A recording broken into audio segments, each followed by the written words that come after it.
Good morning. Parth competitive फोरमच्या online free learning education मध्ये मी तुमचं या ठिकाणी स्वागत करतो. विद्यार्थी मित्रांनो, परीक्षेचं युग आहे आणि आता परीक्षा आहे. येणारा सप्ताह किंवा येणारा महिना साधारणतः 2 ते 2.5 महिने संपूर्ण परीक्षा आहे. येत्या सोमवारला ग्रुप बी मध्ये PSI, STI, ASO जे मुलं पूर्व परीक्षा पास झालेले आहे ते मुख्य परीक्षेची तयारी करत आहे. साधारणतः 54 ते 56 कार्यकर्ते यवतमाळचे आहे. ते सर्व विद्यार्थी तयारी करत आहे. आता त्यानंतर लगेच पुढच्या वीकमध्ये राज्यसेवेचा एक्झाम आहे. त्यानंतर लगेच जूनमध्ये कंबाईन ग्रुप बी ची एक्झाम आहे. नंतर जुलै महिन्यात जे काही होणारी आहे आपली ग्रुप सी, तर यासाठी राज्य सरकार आणि MPSC आयोग चर्चा करत आहे की कशा प्रकारची एक्झाम पद्धतीचे विषय असले पाहिजे. की आता ग्रुप सी मध्ये जे काही पद बरेचसे येत आहे सर्व सेवेचे, तर कुठले कुठले पद आणि त्याचा परीक्षा पद्धती याचं स्वरूप ठरवत आहे आयोग. तर येणारा काळ हा परीक्षेचा आहे. तर आपण त्या सर्व गोष्टींमधून महत्वाच्या गोष्टी ज्या आहे महत्वाच्या, तर आपल्याला विकली करंट घडामोडी आपल्याला घ्यायची आहे मे महिन्याची.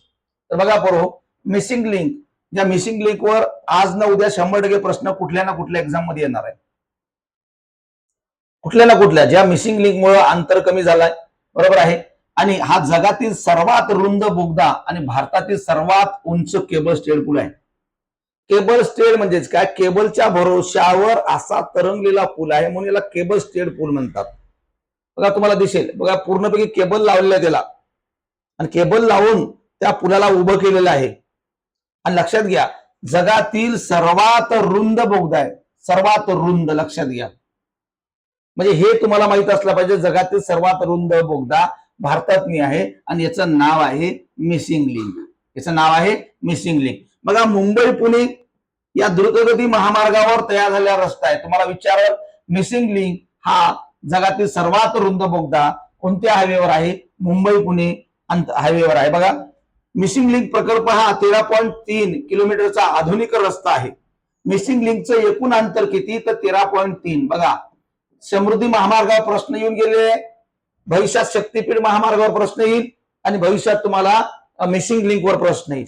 बघा, वारंवार विचारलेला आहे, समृद्धी महामार्गाला नाव कोणाचं आहे? कोणाचं नाव आहे? बाळासाहेब ठाकरे. समृद्धी महामार्ग किती जिल्ह्यातून गेला? सुरुवातीला 10, नंतर 11, एक जिल्हा वाढवला, बरोबर आहे.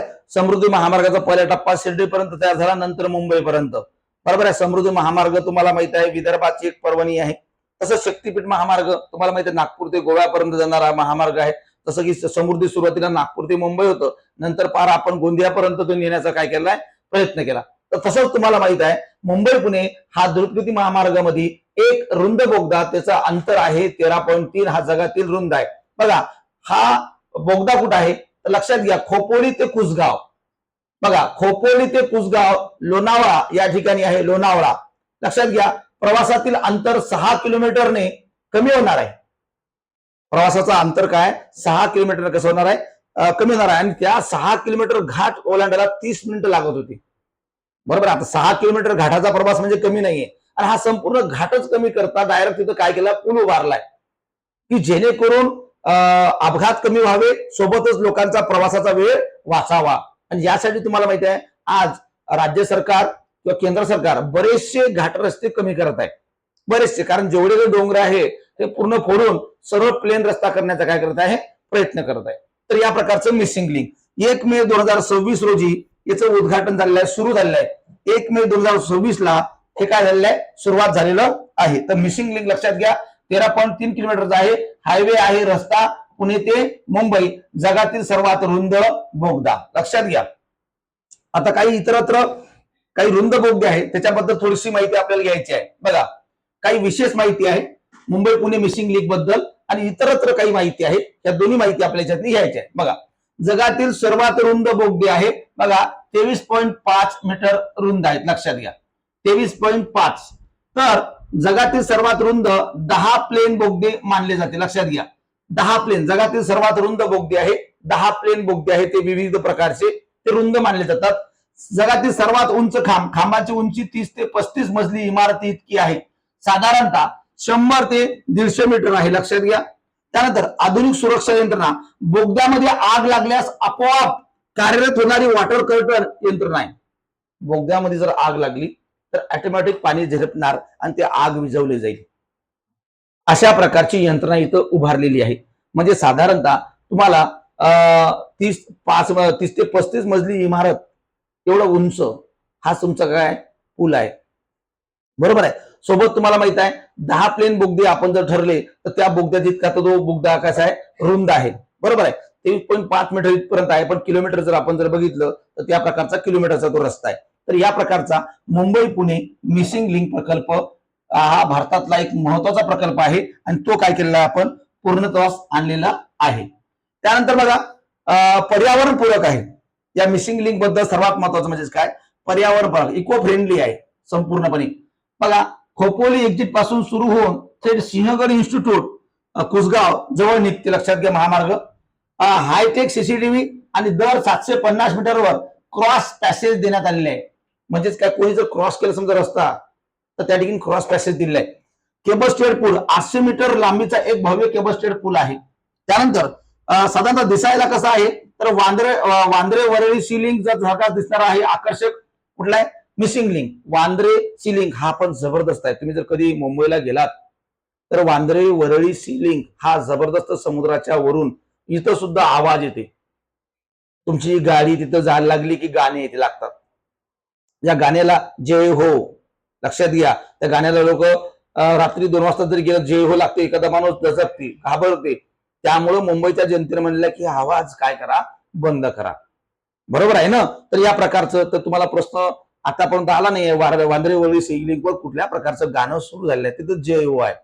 बरोबर आहे. तर या प्रकारचं वॉटरप्रूफ आहे, आगीचा पासून प्रूफ आहे, पर्यावरण पूरक आहे आणि एकदम जबरदस्त 13.5 किलोमीटर पर्यंतचा साधारणतः 13.5 किलोमीटरचा हा रस्ता मिसिंग लिंक हा महत्वाचा आहे, ज्याच्यामुळे तुमचा वेळ वाचणार आहे आणि लोकांना जाण्या येण्यासाठी काय होणार आहे, सोयी होणार आहे. पुणे मुंबई हायवेवर आहे मिसिंग लिंक. चला पुढं, महाराष्ट्र ऑलिम्पिक असोसिएशनचे नवीन अध्यक्ष झाले मुरलीधर मोहोळ, पुण्याचे माजी महापौर आणि केंद्रीय मंत्री.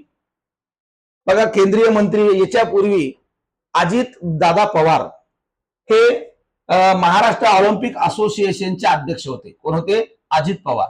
अजित पवार यांचं अकाली निधन झालं आणि अजित हे अजित राहिले नाही तर ते पराजित झाले. लक्षात घ्या. अशा प्रकारे निहितीने त्यांना हरवलं आणि या ठिकाणी मुरलीधर मोहोळ पुण्यातलेच पैलवान ज्यांना आपण अशी ज्याची ओळख आहे, कुस्तीपट्टू ज्यांची ओळख आहे ते मुरलीधर मोहोळ. आणि मुरलीधर मोहोळ हे या ठिकाणी काय झालेले आहे, महाराष्ट्र ऑलिम्पिक असोसिएशनचे अध्यक्ष आहे. हे सध्या केंद्रातील राज्यमंत्री म्हणून सुद्धा आहे. त्याचबरोबर मुरलीधर मोहोळ हे असोसिएशनचे वरिष्ठ उपाध्यक्ष म्हणून कार्य पाहत होते. या ऑलिम्पिक समितीचे काय होते, अध्यक्षच्या ऐवजी उपाध्यक्ष होते. आणि या याच्यामध्ये तुम्हाला माहित आहे सर्वसाधारण सभेत माजी खासदार मनोज कोटक यांनी यांच्या नावाचा प्रस्ताव मांडला. यांच्यामध्ये सुनेत्रा पवार ह्या सुद्धा ऑलिम्पिक महाराष्ट्र संघटनेच्या अध्यक्ष होणार होत्या. परंतु त्यांच्या काही तांत्रिक अडचणी आल्या आणि तांत्रिक अडचणीमुळे सुनेत्रा पवार ज्या महाराष्ट्राच्या पहिल्या महिला उपमुख्यमंत्री आहेत, ज्या अजित पवारच्या पत्नी आहेत आणि त्या सुद्धा या ठिकाणी अध्यक्षाच्या रेसमध्ये होत्या, परंतु त्यांना तांत्रिक अडचणी आल्यामुळं मुरलीधर मोहोळ हे महाराष्ट्र ऑलिम्पिक असोसिएशनचे नवीन अध्यक्ष झाले. तुम्हाला प्रश्न विचारला जाईल, मागील साधारणतः 10 वर्षापासून अजित पवार बरोबर आहे हे महाराष्ट्र ऑलिम्पिक समितीचे काय होते, अध्यक्ष होते. आणि आता या ठिकाणी तुम्हाला माहित आहे मुरलीधर मोहोळ झाले. आता याची संपूर्ण कार्यकारिणी आपल्याला बघायची आहे ऑलिम्पिकची महाराष्ट्राची. कोण कोण काय आहे पहा. महासचिव ऑलिम्पिक महाराष्ट्राचे नामदेव शिरगावकर, लक्षात घ्या. उपाध्यक्ष मनोज कोटक, मनोज भोरे आणि इतर काही सदस्य आहेत. भारतीय ऑलिम्पिक संघटनेचे अध्यक्ष पीटी उषा आहे, पिलीवाल कोंडी उषा. धावपट्टू, ज्या पोरीला सांगितलं होतं तुझा चेहरा विद्रूप आहे, तिला चेहऱ्याबद्दल लोकांनी बोललं होतं आणि ती अशी काही धावली की सर्वात वेगवान धावपट्टू भारताची, तिचं नाव पिलीवाल कोंडे म्हणजे पीटी उषा. लक्षात घ्या. त्यानंतर भारतीय ऑलिम्पिक संघटनेचे वरिष्ठ उपाध्यक्ष गगन नारंग आणि राजलक्ष्मी सिंहदेव. लक्षात घ्या. भारतीय ऑलिम्पिक समितीचे अध्यक्ष पीटी उषा आणि महाराष्ट्राचे मुरलीधर मोहोळ. सध्या ऑलिम्पिक संघटनेचे मुख्य कार्यकारी अधिकारी कोण आहे, सीईओ रघुराम अय्यर, भारतीय ऑलिम्पिक समितीचे सीईओ. लक्षात घ्या, रघुराम अय्यर. महाराष्ट्र आणि भारत दोन्ही कॉम्पॅरिझन वाचायचं आहे. भारतीय ऑलिम्पिक समितीचे किंवा संघटनेचे अध्यक्ष पीटी उषा आणि महाराष्ट्राचं मुरलीधर मोहोळ. बस एवढं दोन. आणि याचं सीईओ लक्षात घ्यायचं, रघुराम अय्यर. रघुराम अय्यर. तर हे झालं महाराष्ट्र ऑलिम्पिक संघटनेचे नवीन अध्यक्ष झाले आहे मुरलीधर मोहोळ. चला पुढे जाऊ. पुढची घडामोड कार्यकारिणी आपण बघितली. कागद विरहित न्यायव्यवस्था असलेले भारताचे पहिले राज्य निर्माण झाले बघा, ज्या ठिकाणी संपूर्णपणे सिक्कीम राज्यामध्ये कागद विरहित न्याय व्यवस्था असलेले भारतातील पहिले राज्य. न्यायमूर्ती सुकांता यांची याची घोषणा केली. म्हणजे या ठिकाणी कोर्टात कुठल्याही प्रकारचा कागद नसणार आहे, सगळं डिजिटल फॉर्म मध्ये. आता तुम्हाला माहित आहे कोर्टामध्ये विविध प्रकारचे कागदपत्र वारंवार वेगवेगळ्या फाईली घेऊन जातात, कागद घेऊन जातात, नोटीस घेऊन जातात आणि हे कागद कधी कधी माणसाजवळ राहत नाही. मग आता सगळं आलेलं आहे. जसं डिजी लॉकर आहे, तुम्हाला कुठलेही डॉक्युमेंट जवळ ठेवायची गरज नाही. डिजी लॉकर मध्ये एकदा टाकलं तुमची सगळं माहिती तुम्हाला मिळते. एखादं कागदपत्र हरवलंही तरी डिजी लॉकर मधून आपल्याला काढता येते. या प्रकारचं शासनाने निर्माण केलेलं आहे. तसंच तुम्हाला माहित आहे कागद विरहित न्याय व्यवस्था संपूर्णपणे डिजिटल व्यवस्था सिक्कीम राज्यानं सुरू केली आहे. आणि सिक्कीम राज्याची घोषणा अशा प्रकारचं सर्वोच्च न्यायालयाचे सरन्यायाधीश न्यायमूर्ती सुकांता यांनी या प्रकारची घोषणा केलेली आहे. बघा, गंगटोक येथे आयोजित तंत्रज्ञान आणि न्यायिक शिक्षण या विषयावरील राष्ट्रीय परिषदेत ही ऐतिहासिक घोषणा केली. गंगटोक या ठिकाणी एक परिषद झाली होती न्यायासंदर्भाचं आणि तंत्रज्ञानासंदर्भाचं शिक्षण. आणि या प्रकारच्या शिक्षणाच्या या बैठकीमध्ये, या परिषदेमध्ये न्यायमूर्ती सूर्यकांत यांनी काय केलेलं आहे, सिक्कीम हे कागद विरहित म्हणून काय केलेलं आहे, घोषित केलेलं आहे. लक्षात घ्या, पहिलं राज्य आहे, भारतातलं पहिलं राज्य आहे. जसं की तुम्हाला प्रश्न असा येईल की न्यायपालिकेचे शहर कोणतं आहे, केरळमध्ये आहे, कोची. लक्षात घ्या, न्यायपालिका ज्या ठिकाणी संपूर्ण न्यायपालिका प्रशिक्षण देणारं, टेक्नॉलॉजी देणारं, त्यांना माहिती प्रदान करणारं, शिकवणारं, तंत्रज्ञान प्रॅक्टिस करणारं, सगळं. तर आज तुम्हाला एक पहिलं आहे की भारतातील पहिलं राज्य आहे की जिथं तुम्हाला माहित आहे कागद विरहित पहिलं न्यायालय ते म्हणजे सिक्कीम. हे कायम लक्षात घ्या. हे येणार कुठल्या परीक्षेत तरी सर्वच येणार, कागद विरहित न्यायपालिका कोणती वा. पहिला ऑप्शन दिल्ली सारखं येऊन जाईल, मुंबई सारखं येऊन जाईल. आपण सिक्कीमचा विचारही नाही करणार, बरोबर आहे. पण असे काही राज्य आहेत छोटे छोटे तिथे इको फ्रेंडलीचा पहिले विचार करायचा. सिक्कीम हा यापूर्वी तुम्हाला सेंद्रिय शेतीचा आहे राज्य, सर्वात संपूर्णपणे सेंद्रिय शेतीचं राज्य म्हणजे सिक्कीम आहे, तर हे आपल्याला माहिती असेल. चला, तर या प्रकारचा कागद विरहित भारतातील पहिली न्यायव्यवस्था सिक्कीमची आहे. विधानसभा निवडणुकावर 100% प्रश्न आपल्याला येणार आहे. 5 राज्याच्या निवडणुका झाल्या अलीकडे. तामिळनाडू असेल, केरळ असेल, पुदुचेरी असेल, त्याचबरोबर तुमचं पश्चिम बंगाल असेल आणि आसाम असेल. 5 राज्याचं इलेक्शन झालं. 5 राज्याच्या इलेक्शन मध्ये केरळमध्ये काँग्रेस आलं, पश्चिम बंगालमध्ये भाजप आलं, तामिळनाडूमध्ये टीव्हीके आलं, नवीन आहे विजयपती थलापती. लक्षात घ्या, जोसेफ थलापती त्याला म्हणतात. लक्षात घ्या, जोसेफ विजय थलापती आपण त्याला असं ओळखतो. लक्षात घ्या. त्यानंतर आसाममध्ये हेमंत बिस्वा म्हणजे भाजपचं सरकार आलं, बरोबर आहे. आणि पुदुचेरी जी आहे या ठिकाणी सुद्धा भाजपचं सरकार आलं. तर या ठिकाणी विविध 5 राज्याच्या इलेक्शन झालं आणि 5 राज्याच्या विधानसभा आणि त्याचे मुख्यमंत्री तुम्हाला विचारणार. 5 राज्याचे. आज पुदुचेरीचं बाकी आहे, बाकी ठिकाणी 4 राज्याचे मुख्यमंत्री घोषित झालेले आहे. सरळ बघा, सर्वात मोठं राज्य ज्यांनी पश्चिम बंगाल होतं, पश्चिम बंगालमध्ये खूप मोठ्या कल्याटी लागल्या आणि सर्वात जास्त मतदान पश्चिम बंगाल राज्यात झालं. यावर्षी 2026 मध्ये जे काही इलेक्शन झालं तर सर्वात SIR चा वापर कुठल्या इलेक्शन मध्ये झाला तुम्हाला विचार करू. कुठल्या इलेक्शन मध्ये SIR, सर नाही म्हणायचं याले, SIR ही नवीन मतदार नोंदणी आहे. तुम्ही तुमच्या मतदार नोंदणी केली आहे का असा प्रश्न तुम्हाला येतो. प्रत्येकाला आपली मतदान नोंदणी करायची आहे. परत काही लोकांना माहित नाही, बरोबर आहे. प्रत्येकाला आपली मतदार नोंदणी करायची आहे का. डुप्लिकेट मतदार, दुबार मतदार हे कमी करायचे आहे. काही मुलींचे लग्न झाले, त्या गावात पण आहे ग्रामपंचायतीचं नाव आणि दुसऱ्या गावात पण त्यांचं नाव आहे, अशा प्रकारचं याला डुप्लिकेट मतदार म्हणतात. म्हणून एक काय होईल, कमी होईल. काही लोक हयातच नाहीये, त्यांचं सुद्धा गावातल्या मतदार यादीत नाव आहे, मग हे काय होईल, कमी होईल. मग अशा प्रकारचं कुठेही तुम्हाला माहित आहे. आणि काही लोक देश सोडून चालले गेले, त्यांचंही नाव आहे काही काही ठिकाणी. तर अशा प्रकारचं तामिळनाडू राज्यामध्ये बघा 234 जागा होत्या. या ठिकाणी तुम्हाला माहित आहे डीएमकेचं सरकार होतं, डीएमके लक्षात घ्या. द्रमुकचं मुख्यमंत्री होतं स्टॅलिन, लक्षात घ्या. या ठिकाणी तुम्हाला स्टॅलिन हे या ठिकाणी मुख्यमंत्री होते पहिले. त्यानंतर केरळ पिनराई विजयन, लक्षात घ्या, माकप यांचं काय होतं सरकार होतं. त्यानंतर पश्चिम बंगाल मध्ये या ठिकाणी टीएमसीचं सरकार होतं, तृणमूल काँग्रेस, ममता बॅनर्जीचं साधारणतः 15 वर्षापर्यंत सरकार होतं त्यांचं. 15 वर्षानंतर तिथं कोसळण्यात आलं. आसाममध्ये बीजेपी होते पहिले पण आणि आता पण बीजेपी आहे. पुदुचेरीमध्ये केंद्रशासित प्रदेशामध्ये बीजेपी त्या ठिकाणी आलेला आहे. बघा इथं जागा वाढलेली आहे, लक्षात घ्या. पुदुचेरी, पांडिचेरी, लक्षात घ्या. आता बघा विविध प्रकारच्या जागा आणि विविध प्रकारच्या इलेक्शन या संदर्भाच्या काही निवडणुका आपण ठरवलेल्या आहेत. पहिली विधानसभा बघू आपण तामिळनाडू. भारताचा नकाशा बघितला तर तामिळनाडू आपल्याला अशा प्रकारे दिसते. तर तामिळनाडू विधानसभामध्ये जागा 234. 23 एप्रिलला निवडणुकीची तारीख होती आणि निकाल 4 मे 2026 ला लागला. आणि तामिळनाडूमध्ये पहिल्यांदा असं काही घडलं की या ठिकाणी नेतावर अभिनेता भारी पडला. कारण त्या ठिकाणी 2 पक्ष होते आणि त्या 2 पक्षाच्या व्यतिरिक्त सत्ताच येत नव्हती. एआयडीएमके आणि डीएमके 2च पक्ष आहेत. परंतु जोसेफ विजय यांनी मतदारांना 2च वर्षात त्यांनी पक्ष स्थापन केला टीव्हीके आणि 2च वर्षात त्यांना मुख्यमंत्री पदापर्यंत काय दिले आहे गवसणी घातली. सोपी गोष्ट नाहीये. भारतीय इतिहासातली ही सुवर्ण अक्षरांना लिहिली झालेली घटना आहे. 2 वर्षात अख्खं राज्यात फिरणं, 234 मतदारसंघापैकी 108 जागा घेणं जोक नाही आहे.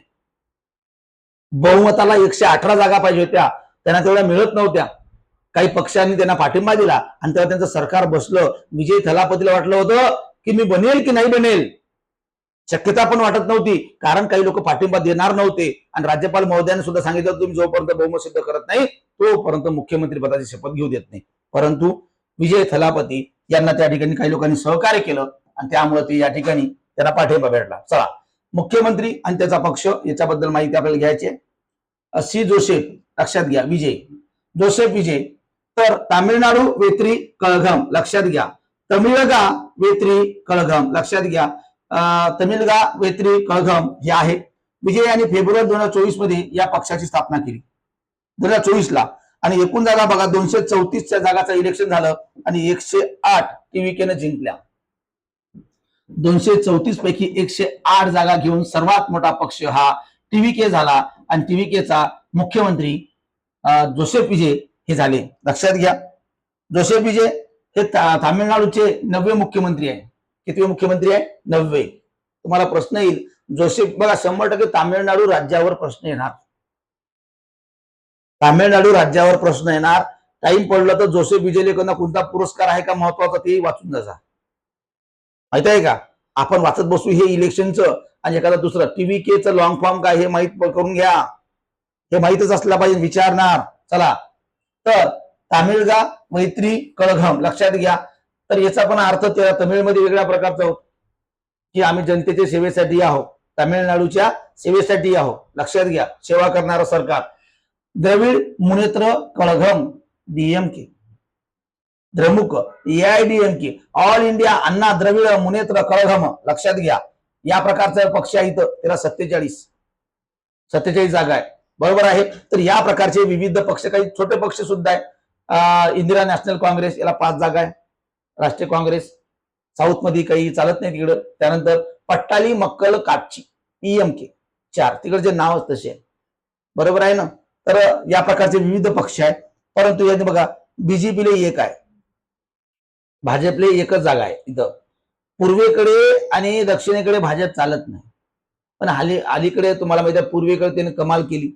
7 सिस्टर मध्ये सुद्धा भाजप चालत नाही. पण यावेळेस SIIचा फायदा म्हणा किंवा त्यांचा रणनीतीचा फायदा म्हणा किंवा त्यांनी काही इलेक्शन कॅम्पेनिंग केली असेल किंवा मग अँटी ममता, म्हणजे ममताला सरकार 15 वर्षापासून कंटाळला असेल, बरोबर आहे ना.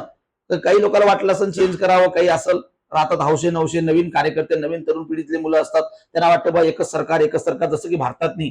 2004 पासून तर 2014 पर्यंत एकच सरकार होतं, ते म्हणजे कोणाचं? काँग्रेस. आणि लोक काँग्रेसले कंटाळले होते. आम्ही सुद्धा त्याला शिवाय मारतो, मग काँग्रेस आता बस झालं, काही सरकार काम नाही करू राहिलं.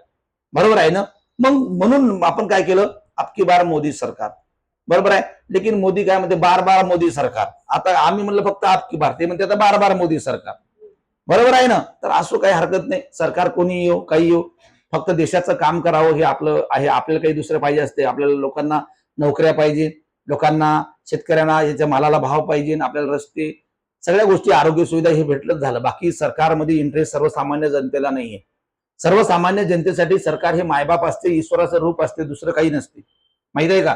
जसं की एखाद्या लहान विद्यार्थ्यासाठी एखादा गुरु हा देवापेक्षा कमी नसतो, तसं शेतकऱ्यासाठी सर्वसामान्यासाठी सरकार सुद्धा हे ईश्वराचं रूप आहे. म्हणून सरकारने त्या गोष्टी व्यवस्थित कराव्या. म्हणून लक्षात घ्या, आपण निवडून देतो आणि निवडून दिलेलं सरकार आपल्या देशासाठी काहीतरी चांगलं काम करल. म्हणून तुम्हाला माहित आहे, लोकांनी जोसेफ विजय याच्यावर विश्वास ठेवला की हे व्यक्ती काहीतरी करल. विश्वास दिला की नेमका हा काहीतरी आपल्या राज्यामध्ये काहीतरी करल. कारण लोकांना जनतेला काय पाहिजे, चेंज. जनतेला काम करणारा नेता पाहिजे आणि काम करत असेल तर जनता त्याच्या सपोर्ट मध्ये राहते. हे कायम लक्षात घे जा. आणि या प्रकारचं तुम्हाला दिसल. कारण आज विविध राज्यामध्ये देशामध्ये काय होत आहे, 450 रुपयेपर्यंत पेट्रोल डिझेल गेलाय. आपल्या इकडे काल परवापासून 3-4 रुपयाने पेट्रोल डिझेलच्या किमती वाढलेल्या आहेत. हळूहळू वाढल. मुंबईमध्ये सीएनजी भेटत नाही. सरकार म्हणते एका प्रकारचं सीएनजी गाड्या वापरा. बरोबर आहे. आणि काही गावात भारनियमन आहे, त्या ठिकाणी इलेक्ट्रिक गाड्या बंद आहे, पेट्रोल पंपावर सीएनजी नाही आहे आणि पेट्रोल डिझेलचा भाव वाढू राहिले. म्हणजे नेमकं काय करावं, गॅस भरावं तर गॅस भेटत नाही आहे. म्हणजे गाड्यातनी भराव काय आता अवस्था. बरोबर, रॉकेल भराव तर रॉकेल भेटत नाही. सिच्युएशन वेगळी आहे. जे लोकांना रोज गाड्या चालवतात त्यांना प्रॉब्लेम फेस करत आहे, आपण नाहीये. आपण एका दिवस जातो बसमध्ये आपण किंवा टू व्हीलरनं फोर व्हीलरनं, आपल्याला ते फेस करत नाही.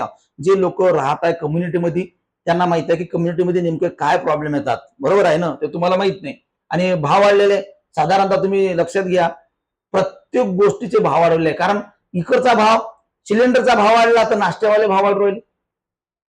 बरोबर आहे. इलेक्ट्रिकचं बिल वाढलं आणि ते गॅसवरच भाव वाढलं तर केकवाले, मिठासवाले सगळे लोक यांचे भाव वाढू राहिले. म्हणजे आता महागाई झाली म्हणते. मन वसुली कोणाजवळून? तुमच्याच जवळून.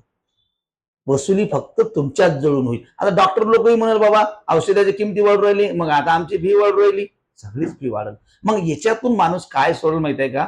फक्त शिक्षण सोडल, आरोग्य नाही सोडलं. सर्वसामान्य लोक शिक्षण सोडून देईल पण आरोग्य नाही सोडल. कारण गरीबातले गरीब मुलं शिकणार नाही, दुसरं काहीच नाही. कारण शिक्षण सोडू शकतो आपण, पण खाणं, फिरणं, जगणं नाही सोडू शकत. सगळ्यात मोठा ऑप्शन माणूस हे सोडते बघा. दारू नाही सोडू शकत माणूस, पण शिक्षण सोडू शकतो. आहे की नाही? म्हणून खाणं पिणं नाही सोडत पण शिक्षण सोडतो. पुढे बघा, केरळ विधानसभा निवडणूक या ठिकाणी केरळ या राज्यामध्ये झालेल्या 140 जागा आहे महत्वाच्या. आणि या 140 जागांमध्ये साधारणतः तुम्हाला माहित आहे की या ठिकाणी मतदान 9 एप्रिल 2026 ला झालं आणि निकाल जाहीर झाला 4 मे 2026 ला. तर बघा, विविध प्रकारचे पक्ष या ठिकाणी, युनायटेड डेमोक्रॅटिक फ्रंट आणि भारतीय राष्ट्रीय काँग्रेस या दोघांचं महत्वाचं एकत्र कोलॅबोरेशन होतं. आणि साधारणतः जे काही जागा आहे तर या ठिकाणी तुम्हाला माहित आहे की सर्वात मोठा पक्ष हा भारतीय राष्ट्रीय काँग्रेस आहे.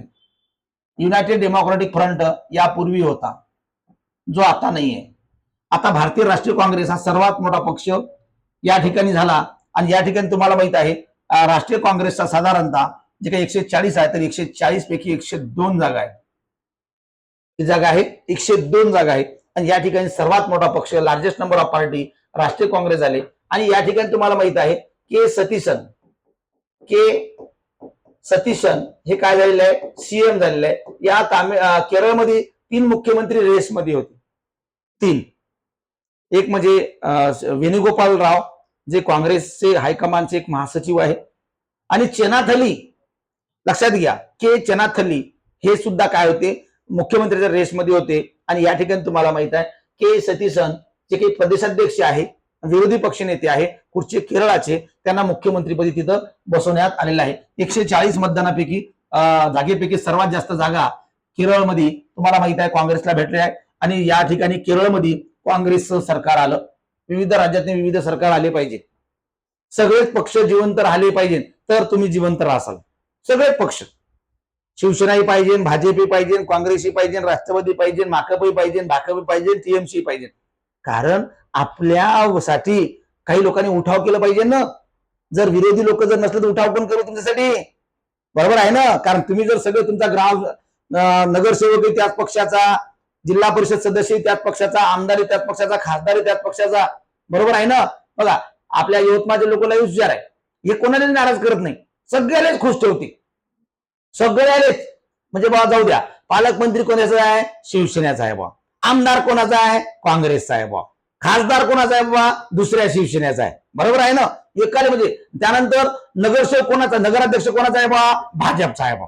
म्हणजे एकाले नाराज करायचे, सगळे चारही पक्ष घेऊन चालते लोक. म्हणजे आता नगराध्यक्षाला वाटते केले त्या पोरीले की नाही बा काँग्रेसवाला बाळासाहेब मांगोळकर येईल, महापहिले काम करून जाईल. संजय राठोडले वाटते अरे यार मला झालं पाहिजे, महापक्ष वाढला पाहिजे म्हणून मी काम करतो रस्त्याचा. त्यानंतर संजय देशमुखले वाटते अरे नाही यार उद्धव बाळासाहेब ठाकरेचा पक्ष वाढला पाहिजे, मी काम करून टाकू का? बरोबर आहे ना. तर या प्रकारचे सगळे पक्ष घेऊन यवतमाळ जिल्हा हा चालतो. आणि तुम्हाला माहित आहे का, यवतमाळ जिल्ह्याचं दुर्भाग्य असं आहे की जे लोक सत्तेत राहत नाही तिला घेऊन आपण चालतो. दरवेळेस असा आहे, दरवेळेस जेव्हा जेव्हा ज्या गोष्टी येतात, तिकडे बघून घ्या तुम्ही, ती धानोरकर बाई प्रतिभाताई धानोरकर निवडून आल्या. तिथं हंसराज आहीर, चंद्रपूर केळापूर मतदारसंघ, पांढरकवडा लोकसभेचा मतदारसंघ, तिथं हंसराज आहीर पडले. आता हंसराज आहीर जर जिंकून आला असता तर तो केंद्रात मंत्री झाला असता आणि त्यानं काय केलं असतं, चंद्रपूर पासून पांढरकवडा, घाटंजी, आर्णी पासून तर तिकडे नांदेड पर्यंत रेल्वे रस्ता प्रस्तावित त्याचा होता. आता त्याला निवडून द्यायला पाहिजे, पण लोक रडायला लागले या बाईचा नवरा मेला म्हणजे या बाईला निवडून द्या लागते, दिलं निवडून. कारण बाळू धानोरकरचा मृत्यू झाला होता ना. नाही आता माहित आहे का, जेव्हा काय गोष्टी आहे त्यानुसार माणसानं जगा लागतं. कारण सत्ता केंद्रात होती ना, त्याचा जर खासदार आला असता तर आपला फायदा झाला असता ना.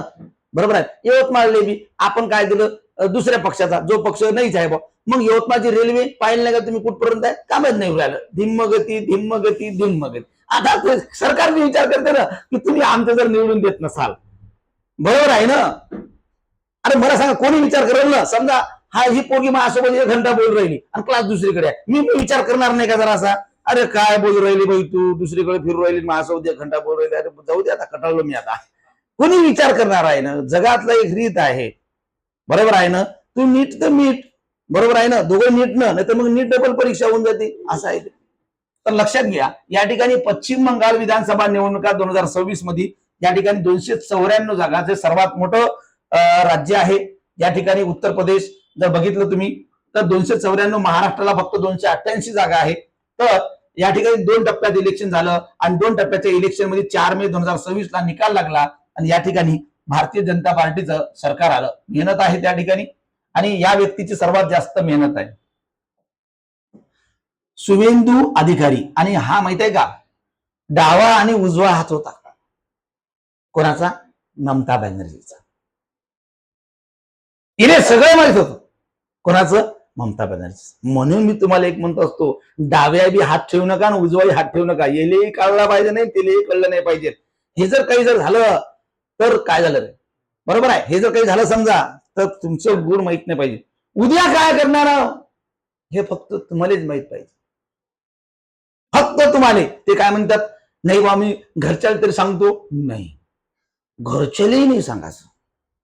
काहून माहित आहे का, तुम्ही जर घरच्याला सांगून टाकलं ना, उद्या आपण बॉम्बस्फोट करणार आहोत, घरचेच तुम्हाला रोखते पहिले 100%. समजा नयन काय जर उद्या पळून जात असेल, तो आज जर घरी बोलला आई मी चाललो बरं उद्या, कुठं पळून, झाला बॉम्ब फुटला ना, आई मग काय करते, डबकी घेते कायची, एंट्रिंगची, बरोबर आहे ना. झालं. दुसरी गोष्ट बघा, उद्या आपण काय होणार आहोत, 4 लोकांना जर आपण जर बोलत बसलो ना, नाही बस ह्या गोष्टी आपण करणार आहोत, नाही आपले जवळचे कधी फुटल गॅरंटी नाही. कारण मी 2013 पासून या क्षेत्रात नाही आहोत. 2013 पासून माझ्या जवळची कितीतरी मास्तर आले, माझं शिकले, त्यांनी भले भले क्लास, यवतमाळ नाही पुण्यात बी त्यांनी क्लास टाकून टाकले. फॅकल्टी जे जे काही आले माझ्याजवळ बरेचसे, बरोबर आहे. आणि त्याला बरेचसे माझ्या जवळचे कोणी कार्यकर्ते इकडचा तिकडचा हे ते अरे, परंतु वजीर आपल्या जवळ आहे सगळ्यात महत्वाचं. हे जर त्यांच्याजवळ काही चालते काही दिवस ते धोपटी गुंडाळून बसून जाते, त्याचा विषय नसते. तो प्रत्येकाचा एक इंटेन्शन आहे, प्रत्येकाचा विषय आहे, प्रत्येकाचं आयुष्य आहे. परंतु म्हणून तुम्हाला म्हणतो, त्या आतमधलं काय की कशानं म्हणणार आहे बुवा, लक्षात घ्या कोण कशाने मरणार आहे. जर रावण कशाने मरणार आहे हे विभीषणला फक्त माहिती होतं, ते रामाला माहिती की याच्या बेंबीत मार लागते बाण, तोपर्यंत रावण मरणार नाही. बाण मारवायला लक्ष्मण राम अरे काय बरोबर आहे, परेशान झाले. भैया ये मरते क्यों नहीं, पसीने छूट रहे हमको, और परेशान, हे शस्त्र तो शस्त्र. नंतर विभीषण सांगते केले वरदान आहे रावणाले, वरदान. ते बी भक्त होता महादेवाचा, त्याने भक्ती केली होती. मग आणि भक्ती करताना असं म्हणू नका समजा ही पोरगी दोन्ही दुश्मन आहे, हिला वाटतं हे मराव, हिला वाटतं हे मराव, आणि तो काही देवाला घेऊन बसली आणि भर खराब असेल ही पोरगी तरी तिला आशीर्वाद देतेच ईश्वर. कारण भक्ती कर, भक्ती जे करेल त्याला भेटते. असं समजू नका खराब, तुम्ही म्हणता ना खराब लोकांचं काही चांगलं होतं, भक्ती करू असं चांगलं आणि लक्षात घ्या 2 नंबरचे धंदे करणारे दान धर्म जास्त करते. पाहून घ्या तुम्ही विविध लोक माहिती आहे का मार्केट लाईन मधले विविध कार्यक्रम राहू द्या, जेवण बिवण महाप्रसाद हे ते सगळं, आणि तुम्ही काय करता पेढ्याचा डबा एक पेढा, काही लोक अर्धा कापरून देते रे, अर्धा पेढा अर्धा देवळाजवळ बाकी चालले. हे बघा पश्चिम महाराष्ट्रात नारळ फोडला की उचलत नाही, नारळ फोडून देवाजवळ फोडून फेकून देते. कारण तो फळाचं नाव काय श्रीफळ, ते आपण खायचं नाहीये. श्रीफळ म्हणतात नारळाला, काय म्हणतात श्रीफळ, देवाचं फळ आहे ते आपलं नाहीये. जसं सीताफळ काही लोक खात नाही, काऊन सीतेचं फळ आहे. रामफळ लोक खात नाही, काऊन रामाचं फळ आहे. अरे माकडाने आकडा आहे, माकडं चढत नाही या झाडावर आणि तुम्ही माकडं अरे खाऊ रे. अरे आहे खरं, माकडं जात नाही, तुम्ही बोल ना, तुम्ही माकडं कधी सगळ्या झाडावर जातील, आंब्यावर जातील, पेरूवर जातील, इकडं जातील, रामाच्या फळवर आणि सीतेच्या फळवर कधीच नाही जात, कधीच नाही. मग तर लक्षात घ्या, पण आपण खातो की नाही, तर हे प्रत्येकाचा एक अजेंडा आहे. आता बा शुभेंदू अधिकारी हा अतिशय जवळचा ममता बॅनर्जीचा, आणि ह्या व्यक्तीनं मुख्यमंत्री पदाची शपथ घेतली आणि ह्या व्यक्तीनं पश्चिम बंगालमध्ये भाजपचं सरकार आणलं आणि याच्यामध्ये महत्वाचं योगदान यांचं आहे. लक्षात घ्या, साधारणतः राज्यपाल RN रवी यांनी त्यांना पद आणि गोपनीयतेची शपथ दिली आणि 15 वर्षांनंतर पश्चिम बंगालमध्ये पहिलंच भाजपचं सरकार आलं. आणि लक्षात घ्या, साधारणतः ममता बॅनर्जीचा भवानीपूर मतदारसंघातून पराभव झाला. ममता बॅनर्जी पडल्या, बरोबर आहे. आता ममता बॅनर्जी पण चांगल्या होत्या, असं काही वाईट नाही. शेवटी आता पडल्या, शेवटी परत येईल, निवडून येईल, काम त्यांना करावं लागल. 15 वर्ष झालं, 5 वर्ष विरोधात बी काम केलं तर काही असं दुःख वाटायचं काही कारण नाही. कारण कायम सत्तेतच राहावं असं नाही, संघर्ष करा, जनतेसाठी तुम्ही रस्त्यावर या, आणि रस्त्यावर आल्यानंतर लोक जनता आणखी तुम्हाला निवडून देतील असं नाही आहे. जनता जनार्दन आहे, जनता बघतात कोण काम चांगलं करते, कोण वाईट करते. जनता पैसे जरी कोणाचे घेत असेल तर मतदान योग्य लोकांनाच करतात, असं तुम्ही समजा, लक्षात घ्या. तर या प्रकारचे शुभेंदू अधिकारी पश्चिम बंगालचे नवीन मुख्यमंत्री झालेले आहे. पश्चिम बंगालमध्ये भारतीय जनता पक्ष यांनी 207 जागा जिंकल्या, ऑल इंडिया तृणमूल काँग्रेसनं 80 जागा जिंकल्या, आणि INC 2 जागा जिंकल्या, आणि आम जनता युनियन पार्टी, लक्षात घ्या अजूक नावाची पार्टी आहे तिथं 2, आणि इतर जे काही पक्ष आहेत त्यांना 2 जागा मिळालेल्या आहे. अशा प्रकारचा लार्जेस्ट नंबर ऑफ पार्टी पश्चिम बंगालमध्ये भाजप झालं, आणि भाजपचं पहिल्यांदा सरकार पूर्वेकडे आलं, लक्षात घ्या. आणि बऱ्याच दिवसापासून इथं त्यांनी प्रयत्न केला होता की पश्चिम बंगाल आम्हाला जिंकायचं आहे, पश्चिम बंगाल आम्हाला जिंकायचं आहे. कारण विविध राज्यामध्ये आज 22 राज्यामध्ये भारतीय जनता पार्टीचं सरकार आलेलं आहे, आणि TMC म्हणजेच काय तृणमूल काँग्रेस त्यांचा पश्चिम बंगालमध्ये येऊ देत नव्हतं, पण या ठिकाणी सुद्धा सरकार आलेलं आहे. तर त्यानंतर बघा आसाम विधानसभा, ठीक आहे, आसाम विधानसभा आहे. तर आसाम विधानसभेमध्ये निवडणुका 2026 मधल्या या झालेल्या आहे, आणि 2026 नुसार बघा राष्ट्रीय लोकशाही आघाडी म्हणजेच काय संपूर्ण BJPची आघाडी आहे. BJPच्या आघाडीला 102 जागा आहे, बरोबर आहे. साधारणतः त्यात हे तिन्ही पक्ष आहेत, लक्षात घ्या, हे तिन्ही पक्ष आहे याच्यामध्ये साधारणतः, आणि या तिन्ही पक्षाची आघाडी आहे, त्याचं नाव आहे राष्ट्रीय लोकशाही आघाडी. याला 102 जागा आहे. ती जागा आहे 102. याच्यामध्ये सर्वात मोठा पक्ष आहे भारतीय जनता पक्ष, 82 जागा, आसाम गण परिषद 10 जागा, आणि बोडोलँड जे आपण म्हणतो साधारणतः बोडोलँड पीपल्स फ्रंट याला 10 जागा आहे. आणि बघा या प्रकारचे विविध पक्षाचं सरकार या ठिकाणी बनून एक राष्ट्रीय लोकशाही आघाडी तयार झाली. आणि या ठिकाणी तुम्हाला माहिती आहे भाजपने आसाममध्ये सलग 3ऱ्यांदा जिंकून हॅट्रिक केली आहे. आता बघा आसाम पहिले काँग्रेसचा बाले किल्ला, बघा तुम्हाला माहित आहे या ठिकाणी तरुण गोगोई जर मुख्यमंत्री पदावर असताना मृत्यू झाला आसाममध्ये काँग्रेसचा, आणि त्या ठिकाणी गौरव गोगोई या त्याच्या मुलाला काय केलं मुख्यमंत्री बनवलं, आणि इथून लोक नाराज झाले.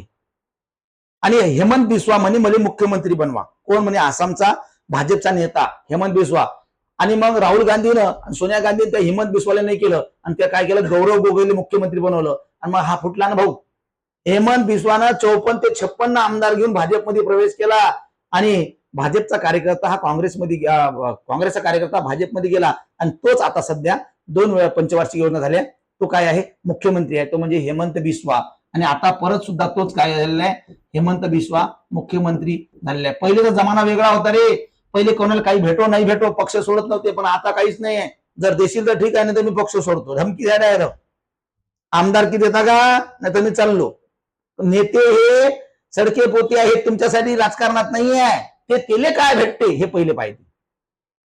फक्त तुम्ही त्याच पक्षात राहता. रात्री चेक करायला लागते की आपला नेता याच पक्षात आहे काही दुसऱ्या पक्षात आहे. एवढे पक्ष लोक बदलत आहेत. असं काहीच नाही. याले काही प्रेम नाही आहे कोणाला काँग्रेसबद्दल किंवा भाजपबद्दल किंवा शिवसेनेबद्दल कोणाबद्दल प्रेम नाही. फक्त येईल आपल्याला काय भेटते याचा विचार आहे. त्याला जर भेटलं तर ते बरोबर त्या पक्षासोबत राहते. पण आपण एक पक्ष धरून चालतो. नाही बा, भाजप तर भाजप, काँग्रेस तर काँग्रेस, असं नाहीये. पक्ष बदलत राहायचे. जे चांगलं काम करल त्या कार्यकर्त्याला मतदान करायचं. आपल्या भागातले जे लोक चांगले करल काम त्याला काय करायचं? मतदान द्यायचं. बाकीच्या लोकांचा विचार करायचा नाही. त्यानंतर बघा, पुदुचेरी विधानसभा आहे. या पुदुचेरी विधानसभेच्या जागा झाल्या आणि पुदुचेरीमध्ये आणखी मुख्यमंत्री पद व्हायचं आहे आणि या ठिकाणी सुद्धा मतदान झालेलं आहे. तर बघा, ह्या विविध प्रकारच्या राज्य आणि या विविध प्रकारच्या राज्यामध्ये राष्ट्रीय लोकशाही आघाडी आणि काँग्रेस या दोघांमध्ये लढाई होती. या ठिकाणी यांना 12 आणि यांना 18 या प्रकारच्या खाली छोटे छोटे पक्ष आहेत त्यांना वाटून घेतलेल्या जागा याच्यातली आघाडी आहे. ह्या आघाडी याच्याच आहे. पण मेन 2 पक्ष आहे ह्या ऑल इंडिया काँग्रेस, राष्ट्रीय लोकशाही आघाडी 18 आणि 12 या प्रकारच्या जागा या पुदुचेरी विधानसभेमध्ये आहे. आणि या पुदुचेरी बघा, तुम्हाला केंद्रशासित प्रदेश आहे पुदुचेरी.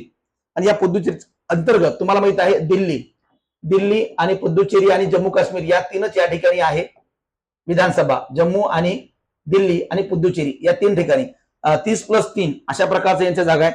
33 लक्षात घ्या. 30+3 या प्रकारच्या यांच्या जागा आहे. म्हणजे 3 अप्रत्यक्ष आणि 30 प्रत्यक्ष सदस्य या विधानसभेत निवडून जातात. पुदुचेरी विधानसभा केंद्रशासित प्रदेशामधलं लहान विधानसभा आहे, पण या ठिकाणी जागा झालेली आहे. आणि सर्वात मोठं केंद्रशासित प्रदेशाची विधानसभा आहे दिल्ली. इथे 70 जागा आहे. किती जागा आहे? दिल्लीमध्ये 70. तर या प्रकारचं 5 राज्याचं इलेक्शन. 5 राज्यापैकी एखादा राज्य तुम्हाला 100% विचारलं. 5 राज्यापैकी एक राज्य बघा सर्वात मोठं आहे हे पश्चिम बंगाल 294 जागा. पश्चिम बंगाल 294 आहे. 234 कुठं? तामिळनाडू आहे. 140 कुठं? केरळला आहे. बरोबर, 140 कुठं? केरळला आहे. आसामला किती आहे? 100. केरळ 102 तर काँग्रेसमध्ये आलं. केरळला किती आहे पूर्ण? केरळ 140. आसाम आसाम राज्य बघा, मागचं आपण सांगितलं होतं आसाम राज्य. बघा आसाम राज्य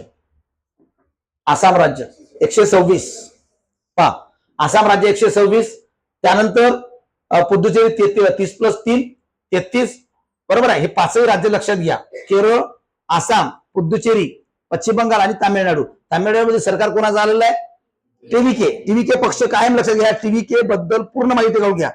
बघा, भाजपचं 2 राज्यामध्ये आहे. कोणकोणतं? एक पुदुचेरी आणि आसाम आणि एक तिसरं आता नवीन पश्चिम बंगाल. 3 राज्यामध्ये भाजप आलं. बरोबर आहे. आसाम मधला मुख्यमंत्री हेमंत बिस्वा, त्याचबरोबर पश्चिम बंगालचा सुवेंदू अधिकारी, त्यानंतर तामिळनाडूचा मुख्यमंत्री जोसेफ विजय. बरोबर आहे, लक्षात घ्या. त्यानंतर केरळचे के सतीशन ते कोणते? काँग्रेसचे. तर या प्रकारच्या विविध राज्यामधल्या इलेक्शन झालेले आहे आणि त्या राज्यानुसार काय झालेलं आहे? मतदान झालेलं आहे. पुढे बघू आपण इतर माहिती काही आहे इलेक्शनच्या संदर्भात. पश्चिम बंगालमध्ये 2 टप्प्यात निवडणूक पार पडली आणि पहिल्या टप्प्यात 93% आणि दुसऱ्या टप्प्यात 90% बघा. म्हणून अशा प्रकारचा सर्वात जास्त मतदान, ऐतिहासिक मतदान या पश्चिम बंगालमध्ये झालेलं आहे. त्यानंतर बघा, ऐतिहासिक विक्रम आहे. सर्वात मोठा पक्ष स्थापनेनंतर अवघ्या 2 वर्षात टीव्हीके पक्षानं तामिळनाडूमध्ये सरकार झालं आणि अशा प्रकारचा सर्वात जास्त जागा जिंकून सर्वात मोठा पक्ष पहिला ठरलाय भारतातला. 2च वर्षात मुख्यमंत्री पदावर जाणारा पक्ष म्हणजे टीव्हीके पक्ष आहे, म्हणून याचा विक्रम आहे. पुढे बघा, सर्वाधिक मताधिकाने विजयी झालेला उमेदवार अब्दुल सोबाहन अली सरकार, भारतीय राष्ट्रीय काँग्रेसचा हा उमेदवार आहे. हा जिंकून आलेला आहे. त्यानंतर गौरीपूर आसाम या मताधिक्यमध्ये लक्षात घ्या, या प्रकारचं सर्वाधिक मताधिक्य त्याला भेटलं. सर्वात कमी मताने विजय झालेले उमेदवार आहे आर श्रीनिवासन सेतुपाती, मतदारसंघ तिरुपत्तूर. लक्षात घ्या, केवळ एका मताने जिंकलेली आहे ती. आणि याची सुप्रीम कोर्टात याचिका दाखल झालेली आहे की मला हे निवडणूक मान्य नाहीये, परत रिकाउंटिंग करा म्हणून या ठिकाणचा दुसरा उमेदवार यांनी काय केलंय, कोर्टात याचिका दाखल केली आहे. तर या प्रकारचं विधानसभेचं इलेक्शन जे झालेलं आहे विविध प्रकारचं, तर 5 राज्याचं इलेक्शन तुम्ही लक्षात घ्या, तर त्यापैकी एखाद्या राज्यात तुम्हाला विचारलं जाईल. चला पुढं नीती आयोग मध्ये संदर्भात महत्वाच्या माहिती आहे. नीती आयोगाचे उपाध्यक्ष बदललेले आहे. नीती आयोगाचे एक नवीन सदस्य ऍड सुद्धा झालेले आहे, महिला. बरोबर आहे. चला नीती आयोग तुम्हाला माहिती आहे डॉक्टर अशोक कुमार लाहिरी हे नवीन काय झालेले आहे, उपाध्यक्ष. नीती आयोगाचे 4थे उपाध्यक्ष आहे. बघा नीती आयोगाचे 4थे उपाध्यक्ष हे एकदम IMP आहे, हे तुम्हाला वाचावंच लागेल. नीती आयोगाची स्थापना 1 जानेवारी 2015. 1 जानेवारी 2015 नीती आयोगाची स्थापना झाली. याचे अध्यक्ष कोण असते, पंतप्रधान. नीती आयोगाचे अध्यक्ष असतात पंतप्रधान. बरोबर आहे. आणि नीती आयोगाचे उपाध्यक्ष हे पूर्ण वेळ काम करतात. तर लक्षात घ्या, तर नवीन उपाध्यक्ष अशोक कुमार लाहिरी झालेले. बघा त्यानंतर रचना बघा कशा प्रकारची रचना बदललेली आहे. अध्यक्ष पंडित आपला नरेंद्र मोदी, त्यानंतर उपाध्यक्ष डॉक्टर अशोक कुमार लाहिरी, त्यानंतर CEO सुद्धा बदललेले आहे. बघा कोण आहे, निधी छिब्बर. लक्षात घ्या, निधी छब्बर. लक्षात घ्या, निधी सलग छब्बर याचं नाव आहे. मुख्य कार्यकारी अधिकारी CEO निधी. लक्षात घ्या छिब्बर. पूर्णवेळ सदस्य राजीव गोबा, माजी कॅबिनेट सचिव. पूर्णवेळ सदस्य प्राध्यापक गोवर्धन दास. त्यानंतर पूर्णवेळ सदस्य प्राध्यापक के दृश्य राजू. आणि पूर्णवेळ सदस्य डॉक्टर M श्रीनिवासन. पूर्णवेळ सदस्य अभय करंदीकर. बघा एवढे सगळे कसे आहेत, पूर्णवेळ सदस्य आहेत. आणि निधी छिब्बर बघा दोन्ही महत्वाचे आहे. नीती आयोगाचे CEO पण बदलले, निधी छिब्बर आहे. आणि नीती आयोगाचे उपाध्यक्ष सुद्धा डॉक्टर अशोक कुमार लाहिरी हे आहे. आणि आता एक नवीन मेंबर याच्यात ऍड झालेला आहे, जी महिला आहे. लक्षात घ्या, बघा पहिले नीती आयोगाचे उपाध्यक्ष, बघा नीती आयोगाचे विविध उपाध्यक्ष बदलले. आपल्याला माहिती आहे पहिलं होतं अरविंद पनगार, या जेव्हा स्थापना झाली होती पहिलं. हे बघा हे चारही माहित पाहिजे. राजीव कुमार, नंतर यापूर्वी शेवटचे ते सुमन बेरी. कोण होते, सुमन बेरी. आणि डॉक्टर अशोक कुमार लाहिरी आता सध्याचे आहे. बरोबर आहे. तर या प्रकारचे विविध प्रकारचे नीती आयोगाचे उपाध्यक्ष या प्रकारचे झाले. नीती आयोगाचे तुम्हाला माहिती CEO आता निधी छब्बर झाले, पण त्याच्या पहिले कोण होते नीती आयोग CEO, BVR सुब्रमण्यम. नीती आयोगाचे आता नीती छब्बर आहे, पण त्याचे पहिले होते BVR सुब्रमण्यम. आणि आता नीती आयोगाचे सुमन बेरीची जागा कोणी घेतली, अशोक कुमार लाहिरी. IMP आहे. बघा तुम्ही हे विचारणार कुठल्या ना कुठल्या एक्झाम मध्ये तुम्हाला माहिती विचारली जाईल, त्यामुळे हे व्यवस्थितपणे वाचून जाणे गरजेचं आहे. पुढे बघा नीती आयोगाचे नवीन ऍड झालेले ऍडिशनल नीती आयोगाच्या पूर्णवेळ सदस्य म्हणून डॉक्टर जोराम अनिया. लक्षात घ्या, डॉक्टर जोराम अनिया या नवीन महिला झालेल्या आहे. लक्षात घ्या, 2 मे 2026 घोषित केलेला आहे.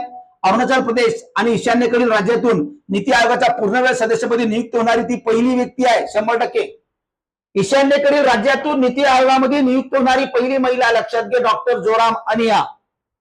नीती आयोगामध्ये बदल बघा, CEO बदलले, नीती आयोगाचे उपाध्यक्ष बदलले आणि एक ऍडिशनल पूर्णवेळ सदस्य. लक्षात घ्या, ईशान्य भारताच्या लक्षात घ्या पूर्णवेळ सदस्य होणारी पहिली महिला आहे. बरोबर आहे. हिंदी भाषेत PhD करणारी अरुणाचल प्रदेशातील.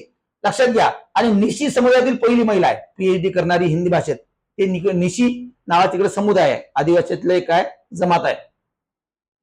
तर पुढे बघा, साधारणतः नीती आयोगाच्या पूर्णवेळ सदस्य आहे डॉक्टर जोराम अनिया. यांच्याबद्दल थोडक्यात माहिती आपण घेऊ. काय काय बघा, मूळ रहिवासी बघा अरुणाचल प्रदेशचे आहे. पुढचे आहे अरुणाचल प्रदेश. ओळख बघा, प्रख्यात शिक्षण तज्ञ, लेखिका आणि लोकसाहित्यकार आहे त्या. पुढे बघा, शिक्षण तज्ञ, अध्यापन आणि संशोधनाचा 18 वर्षाहून अधिक काळ त्यांना अनुभव आहे. म्हणजे शिकवण्याचा आणि काही संशोधनाचा 18 वर्षाहून काळ जास्त काय अनुभव आहे. पुढे बघा, संस्कृती अभ्यासक आहे, ख्यातनाम लोकसाहित्यकार आहे ते. आणि न्यासी संस्कृती आणि साहित्याच्या संवर्धनासाठी काय केलेलं आहे, काम केलेलं आहे. तर अशा प्रकारच्या अरुणाचल प्रदेश खाजगी शैक्षणिक संस्था नियामक आयोगाचे ते काय सदस्य आहेत. तर अशा प्रकारच्या नीती आयोगाच्या नवीन पूर्णवेळ सदस्य होणाऱ्या डॉक्टर जोराम अनिया ह्या नवीन महिला आहे, ज्या ईशान्येकडच्या पहिल्या महिला आहे. लक्षात घ्या, नीती आयोगाचे CEO, नीती आयोगाचे उपाध्यक्ष. नीती आयोगाचे CEO आहे निधी छब्बर आणि उपाध्यक्ष कोण झालेले आहे, अशोक कुमार, डॉक्टर अशोक कुमार लाहिरी. बरोबर आहे. आणि जोराम अनिया हे ईशान्येकडील पहिली महिला आहे, ज्यामध्ये पहिली महिला आहे ज्यानं PhD केली आहे निशी समुदायातील. बरोबर आहे. त्याच्यावर तुम्हाला विचारलं. बरोबर आहे.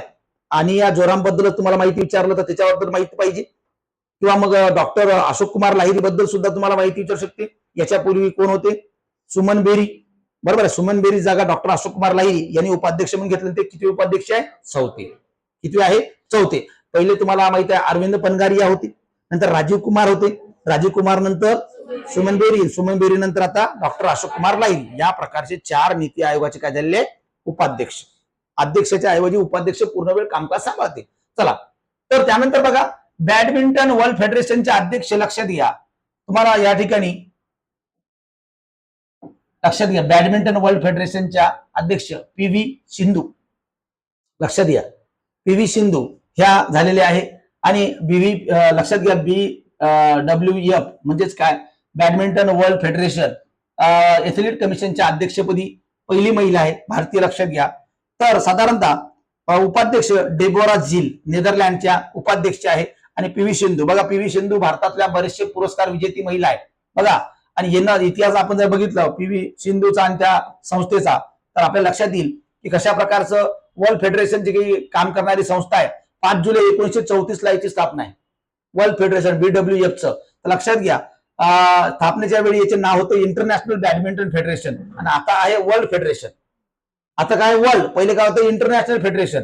मुख्यालय बघा क्वालालंपूर जे काही आहे, क्वालालंपूर त्या ठिकाणी आहे मलेशिया. क्वालालंपूर मलेशिया या ठिकाणी मुख्यालय आहे. अध्यक्ष बघा पॉल एरिक होयर लार्सन डेन्मार्क. त्यावेळेस स्थापनेवेळेस एकूण सदस्य बघा 198. BWF चे एकूण सदस्य किती आहे? 198. आणि या ठिकाणी वर्ल्ड फेडरेशनच्या अध्यक्ष बॅडमिंटनच्या कोण झालेल्या? पी.व्ही. सिंधू. कोण झालेल्या? पी.व्ही. सिंधू. बघा महाराष्ट्र ऑलिम्पिक समितीचे अध्यक्ष सांगितलं आपण मुरलीधर मोहोळ, आणि BWF चे अध्यक्ष कोण सांगितलं आपण? पी.व्ही. सिंधू. लक्षात घ्या, महत्वाची महिला आहे बघा. पुढे त्याच्याबद्दल माहिती बघा. पी.व्ही. सिंधूला कोणकोणते पुरस्कार प्राप्त झाले बघा. पुसरला वेंकट सिंधू यांचं पूर्ण नाव आहे. त्यानंतर रिओ ऑलिम्पिक 2016 मध्ये यांना रौप्य पदक जिंकून दिलं. टोकियो ऑलिम्पिक 2020 ला कांस्य पदक जिंकून दिलं. 2 वेळा वैयक्तिक ऑलिम्पिक पदक जिंकणारी पहिली भारतीय महिला आहे बघा. दक्षिणेकडे स्टार म्हणतात याला पी.व्ही. सिंधू. बरोबर आहे. त्याच्या बापाला किती गर्व वाटला असं माही पोरगी एवढ्या आंतरराष्ट्रीय स्तरावर. आता इथं बघा प्रत्येक बाप पोरीला पाहत राहतो. देशात जरी खेळत असेल ना, त्याचे वडील त्याला पाहत असत. बरोबर आहे. आता बघा झालं, खेळ संपलं त्याचं, पण खेळाच्या नंतर काही आयुष्य आहे ते आज अध्यक्षपदावर. बरोबर आहे. एवढ्या मोठ्या फेडरेशनचे अध्यक्ष होणं सोपी गोष्ट नाही आहे. पुढे बघा, जागतिक वर्ल्ड चॅम्पियनशिप मध्ये 2019 मध्ये सुवर्ण पदक जिंकणारी पहिली भारतीय महिला आहे. चॅम्पियनशिप असते महत्वाची, त्याच्यातनी सुवर्ण पदक जिंकलं ती पहिली महिला. पुरस्कार बघा, अर्जुन पुरस्कार बघा भारतातला महत्वाचा पुरस्कार खेळामध्ये दिला जातो. 2013 ला आहे. मेजर ध्यानचंद क्रीडा क्षेत्रातला सर्वोच्च पुरस्कार आहे भारतातला. मेजर ध्यानचंद खेलरत्न पुरस्कार 2016 सर्वात मोठा आहे. बरोबर आहे. त्यानंतर पद्मश्री 2015चा आणि पद्मभूषण भारताचा 2nd नंबरचा नागरी पुरस्कार आहे. भारत रत्न नंतर पद्मभूषण नंतर पद्मश्री, म्हणजे त्याला पद्मभूषण आहे, पद्मश्री आहे, अर्जुन पुरस्कार आहे. लक्षात घ्या. आणि मेजर ध्यानचंद हा सुद्धा पुरस्कार त्याला भेटलेला आहे बघा. हे तुम्हाला विचारतात, सर्व सर्व विचार. पी.व्ही. सिंधू बरोबर आहे. BWF चे अध्यक्ष झालेले, त्यांच्याबद्दल चुकीची माहिती निवडा. हे वर्ष बदलून टाकते. अर्जुन पुरस्कार 16 दाखवल, मेजर ध्यानचंद 13 दाखवल. बरोबर आहे. नाही तर मग पद्मश्री 20 दाखवून, पद्मभूषण 15 दाखवल. असं काहीतरी ते करतात. बरोबर आहे. मग या ठिकाणी आपल्याला माहित पाहिजे की मग खालीपैकी कोणता पुरस्कार त्यांना प्राप्त नाही. चौघीतील ऑप्शन अ ब क ड, शेवटी मग बरोबर सगळं बरोबर आहे. बरोबर आहे ना. तर हे तुम्हाला माहिती असलं पाहिजे की या प्रकारचं 2 वेळा ऑलिम्पिक मध्ये भारताला पदक देणारी जिंकणारी पहिली महिला आहे भारतीय, पी.व्ही. सिंधू. लक्षात घ्या. पुढे आंतरराष्ट्रीय बिग कॅट अलायन्स शिखर परिषद बघा, मांजराच्या संदर्भाची एक आंतरराष्ट्रीय परिषद बघा. आंतरराष्ट्रीय बिग कॅट अलायन्स शिखर परिषद. आता बिग कॅट अलायन्स म्हणजेच काय? मांजर, लहान खेवलेले मांजर, साधे मांजर, मोठे मांजर.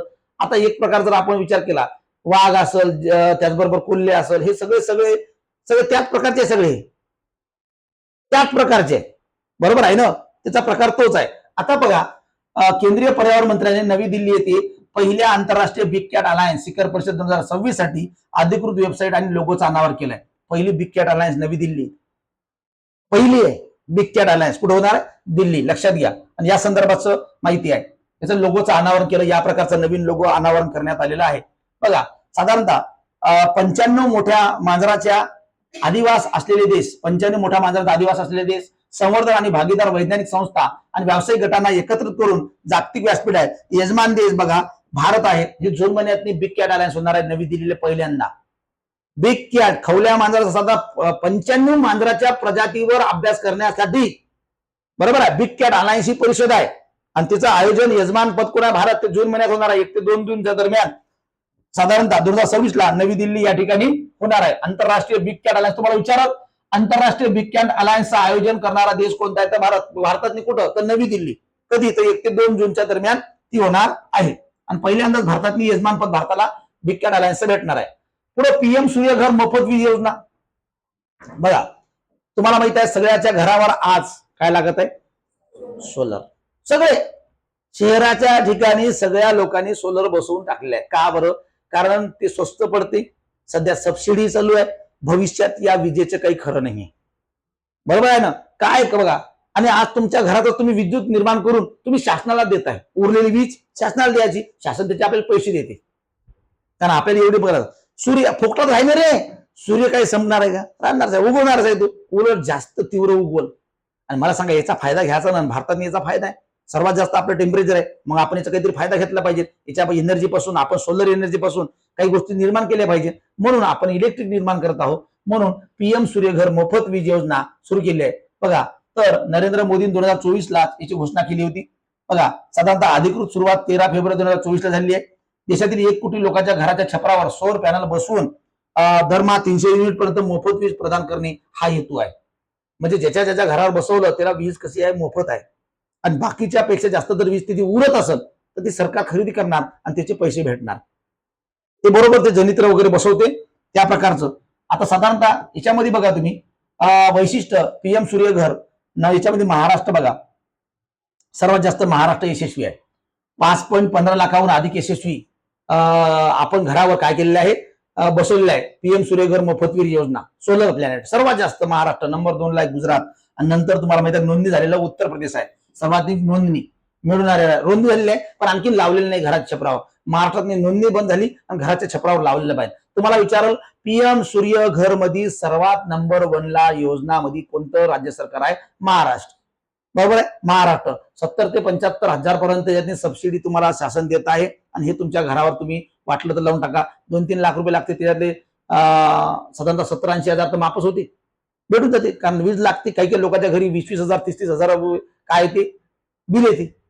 सर्वसाधारण आता उन्हाळा जर बघितलं प्रत्येक घरी 2,000 1,500 2,500 सहजच आहे. बरोबर आहे ना? तर या लाईट बिलच्या अंतर्गत पीएम सूर्यघर मोफत वीज योजना 300 युनिट पर्यंत. किती युनिट पर्यंत? 300 युनिट. हे 2024 चीच न्यूज आहे. परंतु नंबर 1 ला कोणतं राज्य आहे म्हणून आपण हे आणलेलं आहे. नंबर 1 ला महाराष्ट्र झालेलं आहे. त्यामुळे गुजरात उत्तर प्रदेश हे प्रश्न राहतील. तर या ठिकाणी उत्तर मारायचं महाराष्ट्र. वंदे मातरम बघा, वंदे मातरमचा अपमान केला तर 3 वर्षाचा गुन्हा आहे.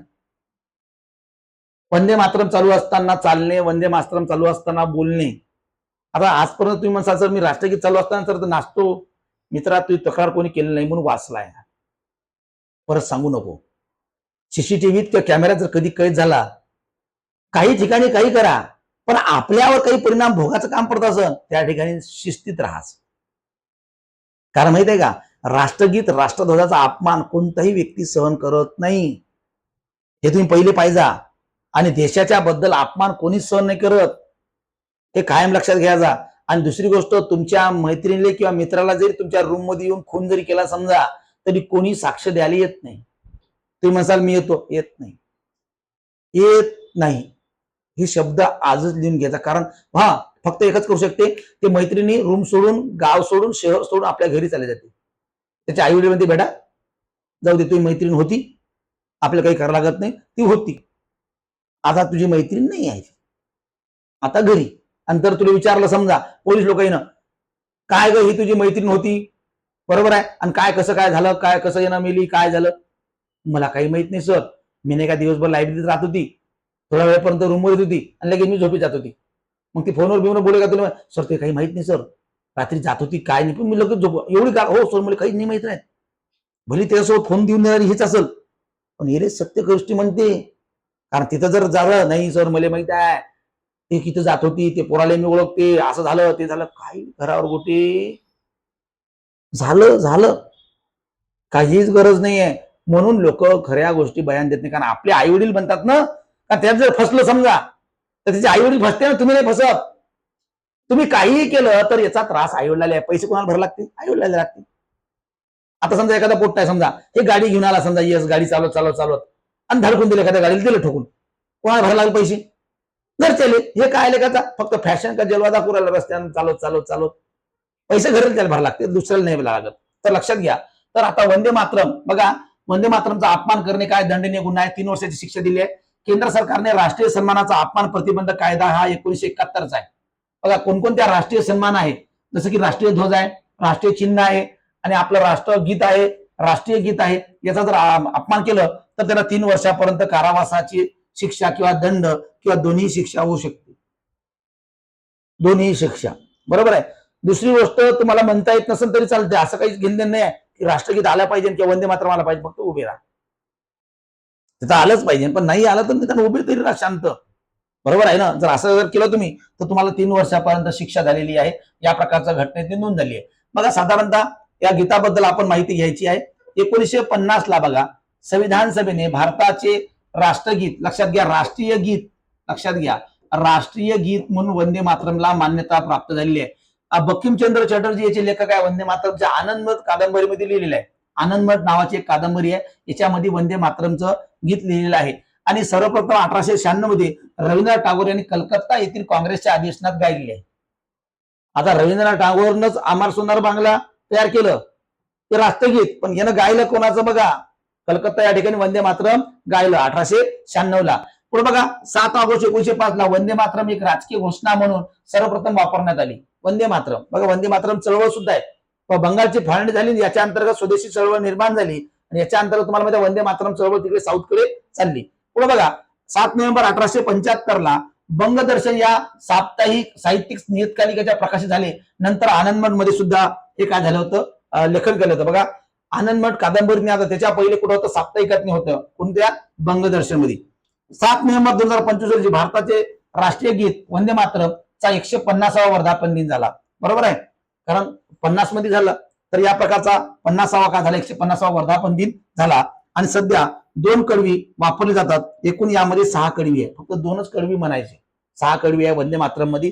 काही लोकांना पूर्ण येते, काही लोकांना अर्ध येते, काही शाळेतली लोक घेतात, पण 2 कडवी आपण वापरले पाहिजेत. तर अशा प्रकारचं वंदे मातरमला 1971च्या कायद्यानुसार गुन्हा ठरलेला आहे की वंदे मातरम गीताचं हा राष्ट्रीय गीत आहे. बरोबर, 1950 ला मान्यता भेटलेली आहे. बरोबर आहे. याचा आनंदमठ या कादंबरीमध्ये लिहिलेला आहे. बंकिमचंद्र चटर्जी याचे लेखक आहे. बंगदर्शन या साप्ताहिकातनी साहित्यामध्ये पहिले लिहिलं होतं. बरोबर आहे. नंतर आनंदमठ या कादंबरीमध्ये रचित केलं होतं. 1896 ला काँग्रेसच्या अधिवेशनात पहिल्यांदा याचं गायन रवींद्रनाथ टागोर यांनी केलं होतं. म्हणून वंदे मातरमचा अपमान करणे म्हणजे 3 वर्षाचा काय आहे, अपराध आहे. तर हे शिस्तपालन करणं गरजेचं आहे.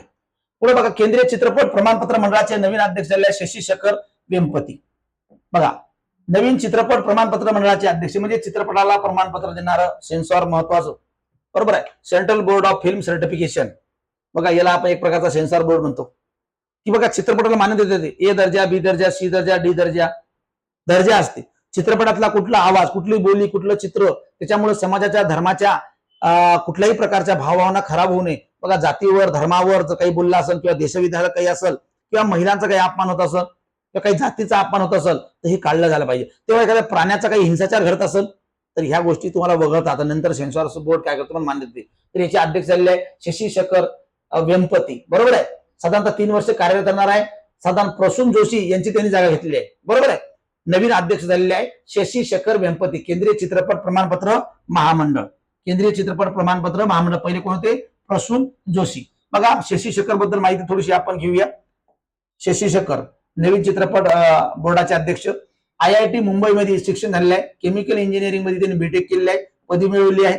बघा इन्फोसिस मध्ये सुमारे 16 वर्षे उत्पादन धोरण आणि डिजिटल इनोव्हेशन मध्ये त्यांनी काय केलं काम, म्हणजे डिजिटल इनोव्हेशन म्हणजे नाविन्यतेमध्ये त्यांनी काम केलंय. म्हणजे इन्फोसिस मध्ये काम करणारा माणूस म्हणजे खूप हुशार आहे असं नाहीये. प्रचंड त्यांनी काम केलंय. 16 वर्ष त्याला अनुभव आहे. त्यामुळे या ठिकाणी तुम्हाला माहिती आहे चित्रपट महामंडळाचे नवीन अध्यक्ष झालेले आहे. तर या व्यक्तीच्या बद्दल आपल्याला माहिती असणं गरजेचं आहे. शशी वेंपती लक्षात घ्या. भारतीय सर्वोच्च न्यायालयाची संख्या वाढवायची. बघा सध्या 33+1 आहे. 33+1 आपण जर सुरुवातीचा इतिहास बघितला तर 7+1 पासून याची सुरुवात झालेली आहे, बरोबर आहे. 1950 पासून सुप्रीम कोर्टाचा चालू आहे कार्यक्रम. 1935च्या कायद्यानुसार सुरुवातीला आपण स्थापन केलेलं आहे, 37ला स्थापन झालं होतं. त्यानंतर 50ला भारतीय संविधानाच्या प्रवर्गानुसार सुरुवात झालं आणि तेव्हापासून 26 जानेवारी पासून याचा कारभार सुरू झाला, परंतु प्रत्यक्ष कारभार 28 जानेवारी पासून सुरुवात झालं सुप्रीम कोर्टाचं. त्यावेळेस स्वतः याची सदस्य संख्या 7+1 म्हणजे 8 आणि आज आपलं 33+1 म्हणजे 33 न्यायाधीश आणि 1 सरन्यायाधीश या प्रकारचंच नाही, पण आता 37+1 करण्याचा प्रस्ताव आहे. 37+1 म्हणजे टोटल 38, बरोबर आहे. चांगले आहे, कारण न्यायपालिकेची संख्या असणं गरजेचं आहे, कारण एवढा मोठा भारताचा कारभार आहे. या ठिकाणी धिम्म गतीने काम होत असत, कारण एवढे प्रकरण आहे, एवढे खटले आहे. अरे कशाची भांडणं झाली की लोक कोर्टात चालले ना, रस्त्यावर समजा भाजीवाल्याचे भांडणं झाली तर कोर्टात चालली.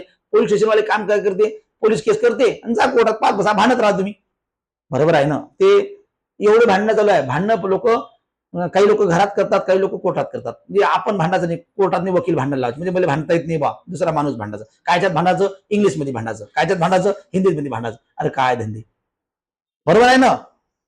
मग तिथं बोलता येत नाही, मग ते म्हणते मला बोलायचं आहे, ते म्हणते धाम मी बोलतो कोटवाला, जो भी कहना है कटघरे में क्या आखी को, आणि ते बोलायला परवानगी नाही. असं थोडी आहे, कोर्ट आहे ते तिथपर्यंत प्रकरण गेलं. अरे काही साधे भांडणं, साधे चोरी केलेली आहे, साधे गाई ढोरं जनावरच्या गावातल्या केसेस आहे, कोर्टात चालल्या.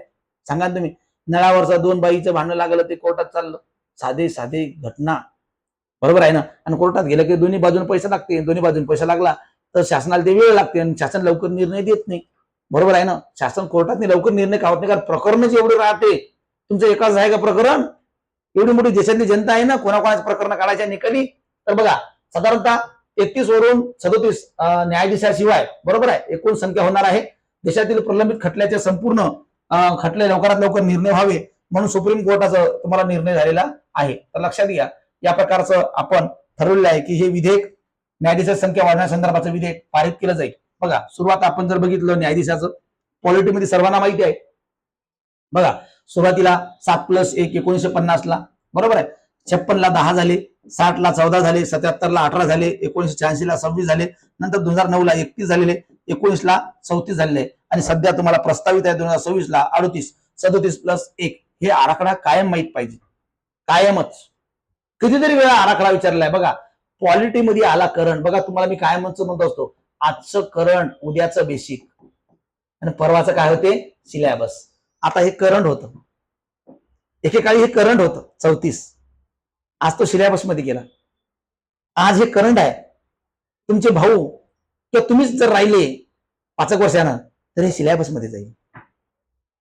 नरेंद्र मोदी आज करंट आहे, नरेंद्र मोदी पंतप्रधान गेले तर ते सिलेबस मध्ये गेलं. कशात नाही, पॉलिटीमध्ये, इकॉनॉमीमध्ये. नरेंद्र मोदीच्या काळातील योजना.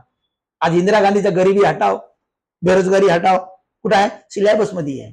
करंट मध्ये आहे का, नाही. इंदिरा गांधीचं बँकिंग मध्ये आहे, कुठं आहे, सिलेबस मध्ये आहे. करंट मध्ये आहे का, नाही. परंतु पहिली पेमेंट बँक कोणती बँक भाव, एअरटेल पेमेंट बँक नरेंद्र मोदीने सुरू केलेली आहे, बरोबर आहे, हे करंट मध्ये आहे, बरोबर आहे ना. हे आहे सव. आता ते मिसिंग लिंक जे आपण सांगत आहोत नवीन, तर करंट मध्ये आहे. हे कशात नाही आहे, करंट मध्ये आहे. पण आपण करबुडे जर म्हटलं, पीर पांजालचं आपण जर पूल बघितलं, कुठे गेलं, हे सिलेबस मध्ये गेलं, भूगोलच्या, बरोबर आहे ना. तर या प्रकारचं संपूर्ण गोष्टी करंटच्या सिलेबस मध्ये जाते, काही वेगळं नाही. आज बघा, आपल्याला कोरोना हा आजार होता, हा करंट मध्ये होता.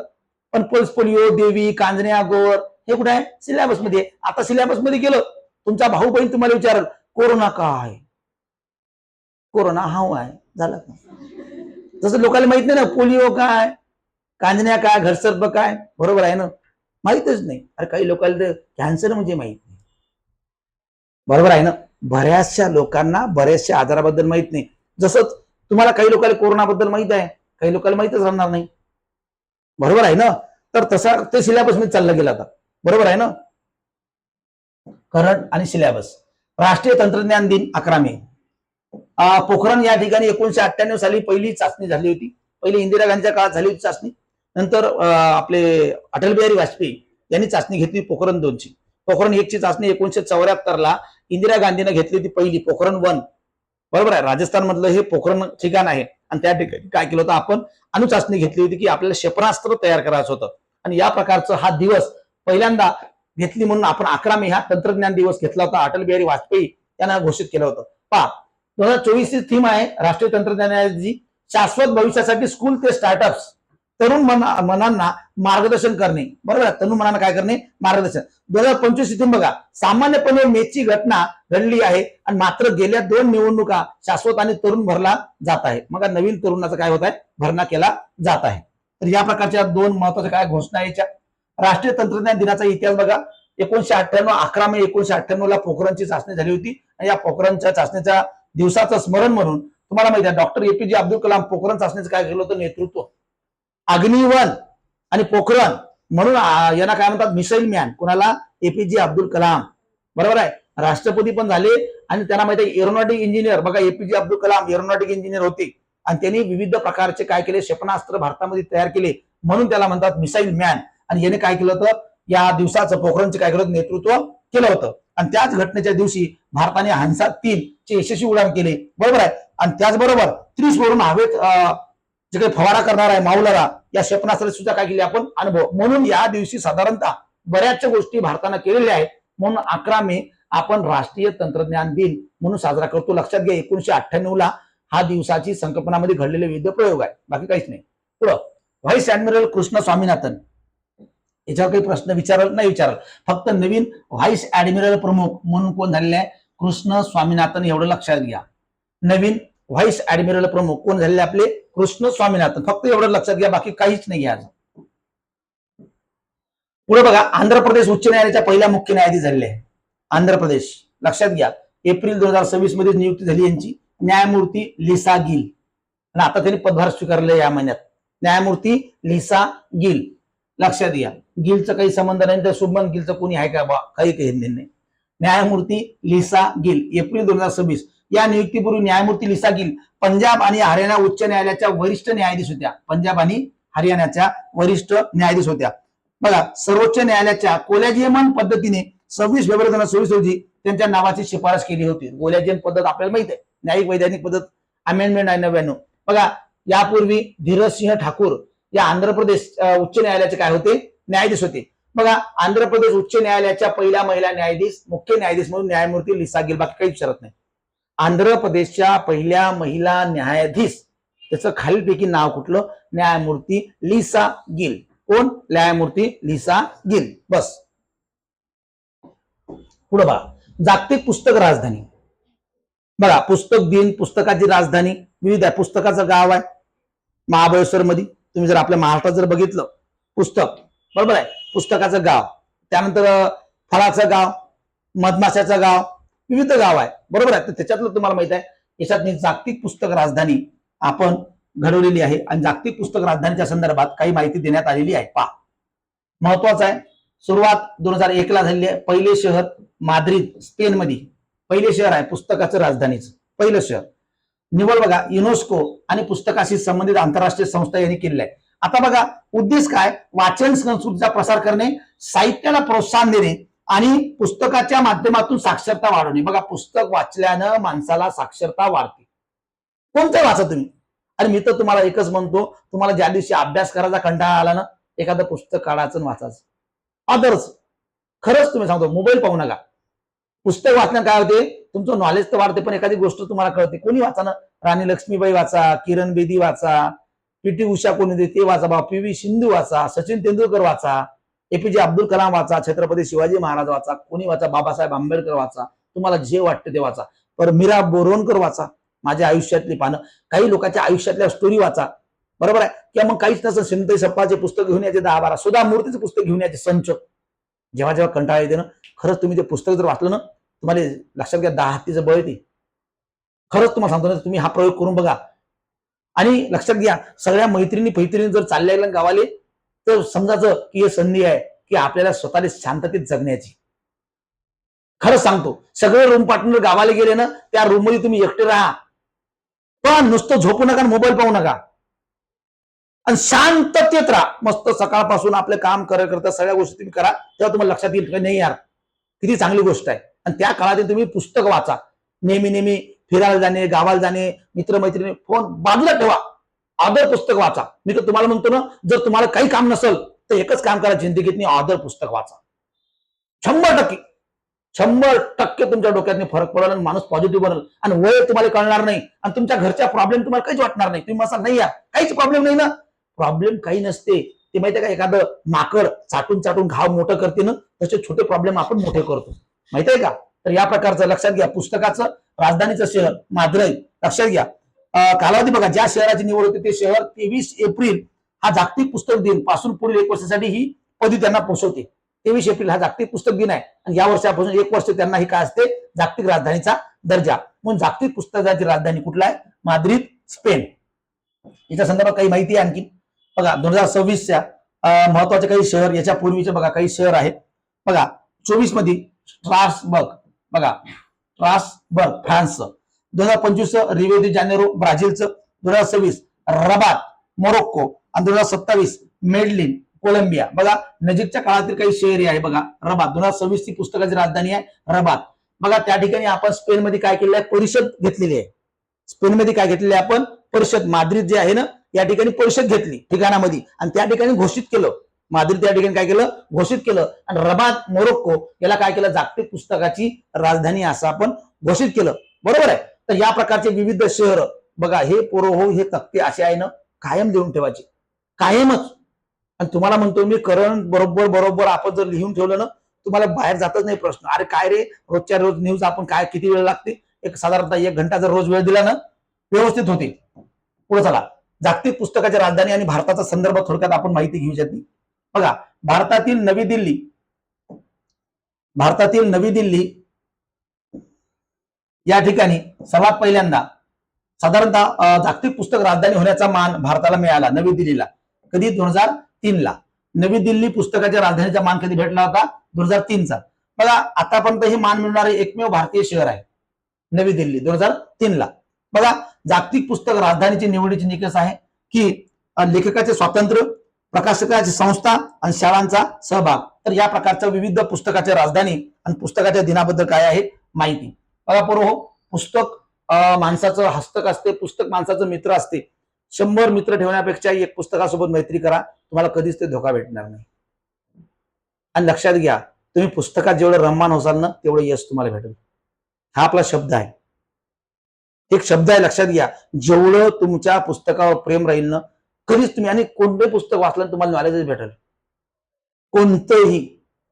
आणि तुम्हाला म्हणतो ना, तुम्ही वाचत राहिला तुम्हाला टेन्शन टाइमच नाही ना रे, कुठेही बी रिकामा राहायचं नाही. पेपर वाचा, न्यूज वाचा, मासिक वाचा, काही वाचा, पण पाहायचं नाही. म्हणजेच काय, मोबाईल वगैरे हे ते आहे. आणि तुम्हाला सांगतो ना, आपला स्वभाव बदला. कालपर्यंतचा स्वभाव आज तरी बदला. जास्त बोलणं, जास्त इकडं तिकडं टाइमपास करत राहणं काहीच नाही. आणि चहा प्याले, नाश्ता खाराले, जेवण करायला एकटं एकटं झालं जा, मस्तपैकी जा, विचार करा. घरच्या आईले रोज 5 मिनिटं बाबाले फोन लावा, 2 मिनिटं आईले बोला, 2 मिनिटं बाबाले बोला आणि ठेवून द्या, बस. आणि लवकरात लवकर त्याची मुलगी म्हणून, लवकरात लवकर त्याचा मुलगा म्हणून आपण काहीतरी बनण्याचा प्रयत्न करा, बस. कारण आपल्या आईवडिलाला, तुमचं वय कमी आहे पण जेवढ्या कमी वयात तुम्ही लागसाल ना, 5-6 वर्ष पगार आईवडिलाला दिसाल ना, नाहीतर काय लागल्यावर लग्नच करून जासाल का रे, तसं नका करू. आईवडिलाचं नारळाचं पाणी बना, बरोबर आहे. ह्या महत्वाच्या काही घडामोडी होत्या आजच्या लेक्चरला आपण घेतलेला आहे पोरो.